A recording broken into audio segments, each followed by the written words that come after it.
Некои од малите продавници ги повлекуваат зејтинот и лебот, а во дел од големите маркети не може да се купи повеќе од 2 шишиња масло за јадење и трајно млеко. Така ни е наредено, не е до нас, вели продавачка во еден од големите маркети, кога на купувач од 5 млека 2 му вратиле на каса. Од мелничко-пекарската индустрија пак вела дека малските продавници веќе ги откажуваат нарачките за леб. Бараат од владата подитно да донесе нови реални мерки, кои во пракса ќе им помогнат подеднакво на сите.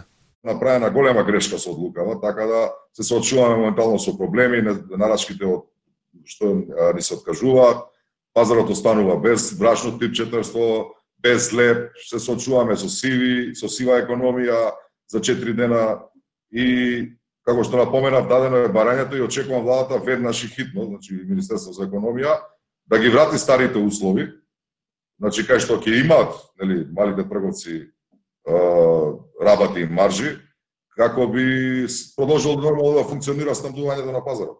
Министерот за економија Крешник Бектеши вели дека 70% од продажбата на лебот се одвивала низ големите маркети, а малите продавници вели можеле да заработат од други производи. Денеска уште еднаш потврди дека имало доволно количество брашно за потребите на домашниот пазар и дека немало потреба од паника кај граѓаните за непотребно купување. Нема замрзнување на цени, но има одредување на профитни маржи и на трговците на големо и на трговците на мало. Во однос на зејтинот, во однос на лебот и во однос на брашното, во согласност со стопанските комори, со трговците до 31 мај не треба да има профитна маржа.